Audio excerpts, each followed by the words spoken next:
Welcome back, class 4. I hope you're safe and sound and also continuing with your studies as expected. Last day, as you all have seen, that we have done some revisions and also we have completed chapter 4. Today, we will just continue with the physical divisions of India as we have learnt in the previous chapter. Thus, we will be starting with chapter 5, which deals with plains, islands and desert in India. Okay, so it will be a little long chapter where you will be learning about the different the locations of the other physiographic divisions in India, and subsequently you will learn about their benefits and most importantly about their role in our lives. Alright, so let's get started. So we have divided India into different physiographic divisions, and while reading about them we have learned about the northern plains, the desert and the islands in India. So first, to go with the northern plains. Now the northern plains are actually the large flat region at the foothills of the Himalayas, and it stretches from Punjab in the west to Assam in the east. Alright, these northern plains are very fertile and they are being formed by the alluvial deposited by the Himalayan rivers. Okay, these plains fall in the path of the rivers originating in the Himalayas. You can see it in the map, children. The green part belongs to the northern plain. They are also called the granary of India, and they produce the maximum amount of food crop that we consume. Now moving to the next page. Now the different rivers that flow down from the Himalayas, they carry with them, what do they carry? They carry soil, small pieces of rocks and silt, and deposit everything in this plain region. Thus the fine soil or silt that is deposited in the plain is called alluvium. Okay, so alluvium is the fine soil, silt and clay that are being carried by the rivers from the mountains, from the mountains, and they carry those things with them and subsequently deposit them. Now alluvium is also known as the alluvial soil, and it is very good for growing crops and very fertile.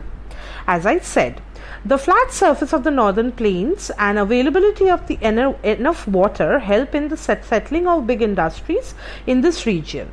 Now, as these plains are very fertile and they are flat land, they also help to build different types of transport and communication channels, and they are also helpful for building different industries. Due to this reason, a large number of people live here in towns and different villages in the northern plains. Thus they are thickly populated. Okay, Punjab, Haryana, Uttar Pradesh, Bihar and West Bengal and some states that are located in this northern plain region. Some parts of Assam and Tripura also lie here. So if I ask you name 3 states which lie in the northern plain, any 3 you have to mention. Now we will see what is the importance of the northern plain.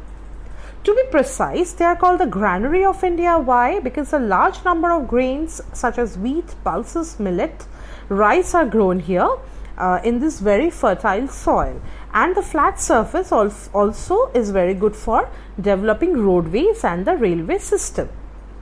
Major industries, what are the major industries that we can see here? There are steel industries, cement, sugar, jute industry, which are being set up here not only because of the availability of the flat land, but also because of the availability of water and the skilled labor as well. Okay. Now there are some important dams built in the major rivers in the northern plains. To name some, Bhakra Nangal Dam built on the Sutlej river that provides electricity and water for irrigation to the farms. Now in page 44, river basins of the northern plains. The northern plains consist of 3 major basins such as the Ganga, Brahmaputra and the Sutlej. The Ganga basin is the most densely populated region of the northern plain, and the area through which a river and its tributaries flow is called the basin of that river. So what is a basin of a river? The entire region through which the river is flowing is called the basin of that particular river. Okay. Now coming to the desert. The Thar Desert is located in the western part of India. We all know it's located in Rajasthan and is also known as the Great Indian Desert or the Western Desert. This stretches from the Rann of Kutch in Gujarat to the borders of Haryana and covers major part of western Rajasthan and extends into our neighboring country Pakistan. It experiences very little rainfall, and apart from a very narrow river, that is Luni, there are no rivers in the Thar Desert. Due to very less rainfall, the climate is very dry and the soil is sandy. Naturally, in sandy soil, no significant crops can be grown. At most places, the land is covered with large sand dunes. This region is very hot, and it's a region with extreme climate, that it's very hot during the day and nights are pretty cold. Here, cactus and babul are the only plants that we can see, and in some region we can find the existence of water. These regions are called oases. Date palm tree and a few crops such as wheat, barley, maize, jowar and bajra are grown here. So very few crops we are getting. Why? Because the place experiences very little rainfall, and also it's a region which is having sandy soil. Thus no significant crops can be grown here. Very few vegetation such as cactus and babul are predominantly seen in this region. Only one river we get here, which is called Luni.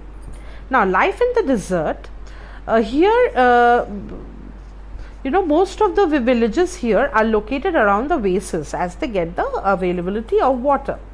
Apart from growing few crops, the villages also keep goat, cattle and camels. Camels are very useful, as we all know, as they are called the ship of the desert.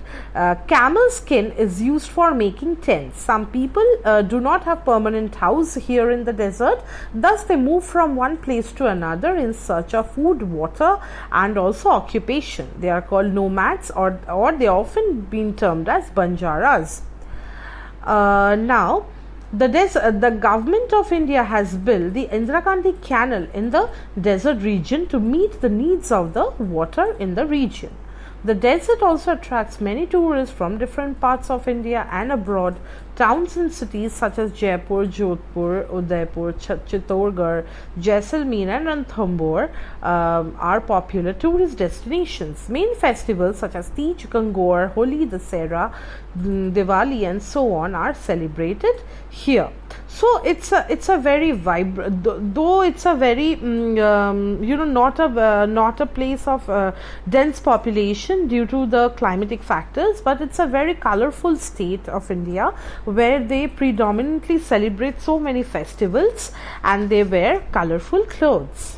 Okay, children, I want you to go through the northern plain and the desert. I would like to take some time to explain the chapter. So I'll stop here today so that you can understand like till what we have read today and try to read out and learn. All right, we will get I'll just get back to you on Friday again to continue with the chapter, and then we will discuss about the other things. All right, till then stay safe. Bye bye.